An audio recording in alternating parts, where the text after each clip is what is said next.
और अगली बड़ी खबर लखनऊ से है, जहां एक छात्र ने खुद को कमरे में बंद कर लिया। कल दोपहर से बताया जा रहा है यह छात्र खुद को कमरे में बंद किए हुए उसके हाथ में पिस्टल है और खुद को गोली मारने की धमकी भी दे रहा है।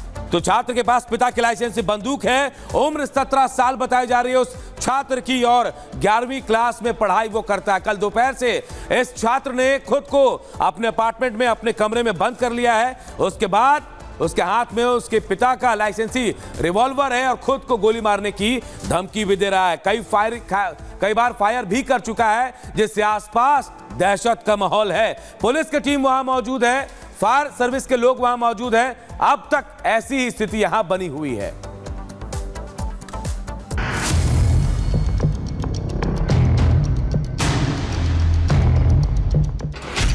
कमरे में खुद को किया कैद,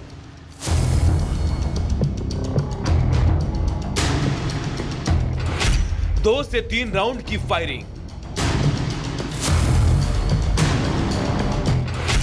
मैं खुद को मार लूंगा गोली।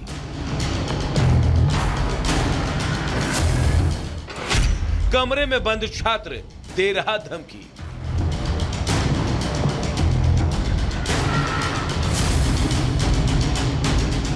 उत्तर प्रदेश की राजधानी लखनऊ में 3 थानों के पुलिस गुडम्बा इलाके में घर के पास जमा हो गई है।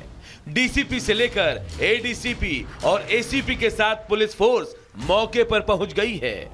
वजह किसी आतंकी के होने की गुप्त जानकारी की नहीं थी, बल्कि एक अपार्टमेंट के फ्लैट में एक लड़के ने खुद को कमरे में लॉक कर लिया और अपनी ही जान लेने की धमकी देने लगा। लखनऊ के गुडम्बा इलाके में एक नाबालिग लड़के ने अपने घर में अपने पिता की लाइसेंसी रिवॉल्वर के संग आसपास में फायरिंग शुरू कर दी है। घर में खुद को बंद कर लिया है, खुद को गोली से मारने की धमकी दे रहा है। ये गुडम्बा इलाके में उसके घर का इलाका है। पुलिसकर्मी यहाँ पर मौजूद हैं। ये पुलिसकर्मी लगातार नज़र बनाए हुए हैं। 11वीं में पढ़ने वाला यह छात्र है, खुद को अब कमरे में बंद कर लिया है। अपनी मांगों को लेकर छात्र जो है वो खुद को कैद किए है। कमरे में खुद को कैद कर छात्र लगातार हवाई फायरिंग भी कर रहा है और मौके पर पुलिस पहुंची हुई है, उसे समझाया बुझाया जा रहा है। खुद जो डीसीपी उतरी हैं वो भी पहुंचे हुए हैं। छात्र के पास पिता का लाइसेंसी एक पिस्टल भी है। वो पिस्टल से 2 से 3 राउंड फायर भी कर चुका है, जिससे इलाके में अफरा तफरी का माहौल पैदा हो गया है। छात्र की उम्र 17 साल है और वो 11वीं क्लास में पढ़ता है।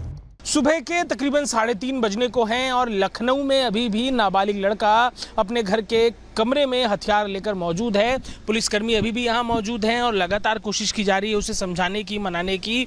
तमाम जो पुलिस के लोग हैं वो आपको दूर दिखाई देंगे। उस तरफ जाना इसलिए मुनासिब नहीं है क्योंकि पुलिस के लोगों का कहना है कमरे के गेट पर ही वो गन लेकर खड़ा है, रिस्की है और वहाँ लाइट जाएगी तो पुलिसकर्मियों की लोकेशन आइडेंटिफाई हो जाएगी। इसके चलते दरअसल कल देर शाम परिजनों के संग खटपट के बाद वो 19 साल का लड़का हाथों में हथियार लेकर हवाई फायर करता है, कमरे में अपनी जान लेने की बात करने लगता है। इसके बाद परिजन पुलिस को जानकारी देते हैं और लंबे समय से यहाँ पर पुलिस उसे समझाने बुझाने की कोशिश कर रही है, लेकिन वो कोई बातचीत नहीं कर रहा, कोई जवाब नहीं दे रहा है। छात्र पिस्टल से फायरिंग कर रहा था, ऐसे में पुलिस एहतियात बरत रही है। पुलिस ने बुलेट प्रूफ जैकेट मंगवा ली। पुलिस फोर्स छात्र को निकालने का प्रयास करती रही। एसडीआरएफ और फायर सर्विसेज स्टैंड बाय पर बुला लिए गए। परिवार के माध्यम से, दोस्तों के माध्यम से, उनका जो आसपास पड़ोस वालों से, उनकी तरफ से हम लोग कोशिश कर रहे हैं बच्चों के साथ बात किया जाए। फिर अभी तक बच्चे द्वारा किसी भी के साथ बात करने के लिए तैयार नहीं हुआ है। लगातार हमारे द्वारा कोशिश किया जा रहा है। अब हम लोग ये डिसाइड किया है कि थोड़ा और वेट करेंगे। हम लोग जितना टाइम इसमें देना है उतना टाइम दे के वेट करेंगे ताकि बच्चा एक सही डिसीजन लेंगे और कमरा के बाहर आएंगे। पुलिस तमाम एहतियात बरत रही है, किसी को भी अंदर बाहर आने जाने नहीं दिया जा रहा। वहीं पड़ोसी भी डरे सहमे हैं और छात्र के सुरक्षित निकलने की कामना कर रहे हैं। इस समय वो एक्चुअली वो डरा सहमा हुआ है ना, इस वजह से ये है कि वो डरा सहमा हुआ है। लोगों के मन में क्या है कि वो लड़का बंद है तो सबके डर में तो डर बना हुआ, कुछ ऐसी कोई घटना न करे, बस और कुछ नहीं। इस तरह की तस्वीरें समाज को सोचने पर मजबूर करती है कि आज के युवा और उनकी सोच कहां जा रही है, क्यों उनमें क्रोध बढ़ता जा रहा है। Bureau report, Republic Bharat. बड़ी खबर के करते हैं और बड़ी खबर लखनऊ से, जहां यूपी पुलिस भर्ती बोर्ड ने एफआईआर दर्ज कराई है। जी हां, सोशल मीडिया में पेपर लीक होने की अफवाह फैलाई जा रही है और इस अफवाह के जरिए लोगों से पैसे ठगने का काम किया जा रहा है। क्यूआर कोड के जरिए, जी अलग अलग क्यूआर कोड के जरिए फर्जी प्रश्न पत्र को वायरल कर पैसों को मांगा जा, जी हां, पैसे को डिमांड की जा रही है। अलग अलग नाम की यूपीआई और क्यूआर कोड भेजे जा रहे हैं। साइबर सेल और एसटीएफ धरपकड़ शुरू कर चुकी है। आज से पुलिस सिपाही भर्ती परीक्षा शुरू हो रही है, जिसे लेकर देखिए प्रश्न पत्र वायरल होने की अफवाह सोशल मीडिया में फैलाई जा रही है, जिसके बाद उत्तर प्रदेश पुलिस भर्ती बोर्ड ने एफआईआर दर्ज कराई है और इस अफवाह के जरिए पैसे ठगने की कोशिश की जा रही है। अभ्यर्थियों को धोखा देकर उनसे ठगी की कोशिश की जा रही है।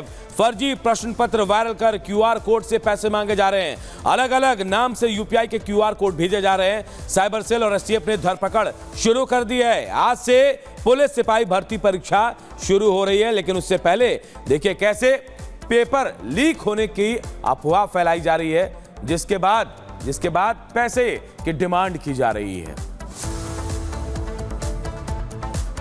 तो उत्तर प्रदेश में पुलिस सिपाही भर्ती परीक्षा आज से शुरू हो रही है। 1174 केंद्रों पर यह परीक्षा होगी, लेकिन उससे पहले कैसे अफवाह फैलाए जा रहे हैं, इससे जुड़ी एक रिपोर्ट आप सबको दिखाते हैं। यूपी पुलिस कांस्टेबल भर्ती परीक्षा आज से शुरू हो रही है, जो 31 अगस्त तक प्रदेश के 67 केंद्रों पर आयोजित की जाएगी। परीक्षा प्रत्येक दिन 2 शिफ्ट में होगी। पहली शिफ्ट सुबह 10 बजे से दोपहर 12 बजे तक, जबकि दूसरी शिफ्ट दोपहर 3 बजे से शाम 5 बजे तक चलेगी। पेपर से पहले सख्त सुरक्षा व्यवस्था का जायजा JCP law and order Amit Varma और जीआरपी एसपी प्रशांत वर्मा ने ली। उत्तर प्रदेश पुलिस सीधी भर्ती की परीक्षा है। इस अवसर पर जो भारी भीड़ संभालने के लिए आरएएफ, पुलिस बल, सिविल डिफेंस के साथ साथ जो जीआरपी और एमआरपीएफ संयुक्त रूप से यहाँ पर ड्यूटी लगाए हुए हैं, ताकि किसी प्रकार से कोई दिक्कत किसी को ना आए। प्रदेश पुलिस में 60,244 पदों पर सीधी भर्ती के लिए लिखित परीक्षा आयोजित हो रही है, जिसके लिए 40 लाख से ज्यादा आवेदन आए हैं। जिन अभ्यर्थियों के आधार कार्ड की जानकारी उनके दस्तावेजों से मेल नहीं खा रही है, उन्हें करीब 2.5 घंटे पहले परीक्षा केंद्र पर आकर अपना ई-केवाईसी कराना होगा।